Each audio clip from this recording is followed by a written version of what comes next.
Of all the problems which have been submitted to my friend, Mr. Sherlock Holmes, for solution during the years of our intimacy, there were only two which I was a means of introducing to his notice. That of Mr. Hatherly's thumb, and that of Colonel Warburton's madness. Of these, the latter may have afforded a finer field for an acute and original observer, but the other was so strange in its inception, and so dramatic in its details, that it may be the more worthy of being placed upon record. It was in the summer of '89, not long after my marriage, that the events occurred which I am now about to summarize. I had returned to civil practice, and had finally abandoned Holmes in his Baker Street rooms, although I continually visited him, and occasionally even persuaded him to forego his bohemian habits, so far as to come and visit us. My practice had steadily increased, and, as I happened to live at no very great distance from Paddington Station, I got a few patients from among the officials. One of these, whom I had cured of a painful and lingering disease, was never weary of advertising my virtues, and of endeavouring to send me on every sufferer over whom he might have any influence. One morning, at a little before 7 o'clock, I was awakened by the maid tapping at the door to announce that a man had come from Paddington.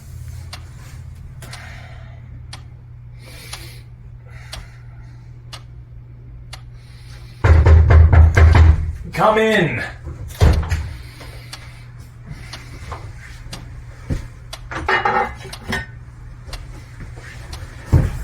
I'm sorry to knock you up so early this morning, Doctor, but I've had a rather serious accident during the night. I came in by train this morning, and on inquiring at Paddington where I might find a doctor, a worthy fellow kindly escorted me here. I gave the maid my card.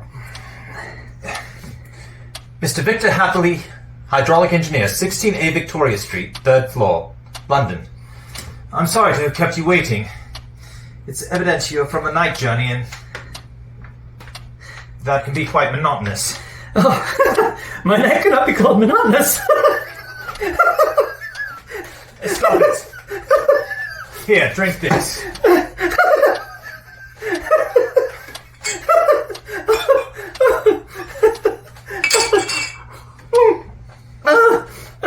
That's better. And now, Doctor, would you kindly attend to my thumb, or rather the place where my thumb used to be?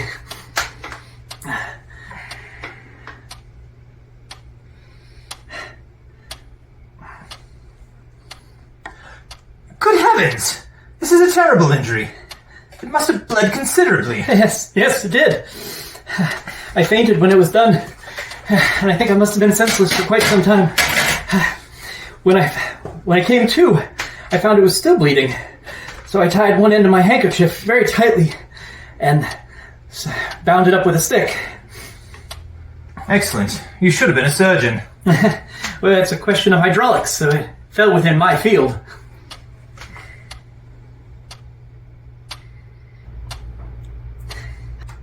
This looks to be made by a very heavy and sharp instrument. A thing like a cleaver. An accident, I presume? By no means. What? A murderous attack? Very murderous indeed. You horrify me.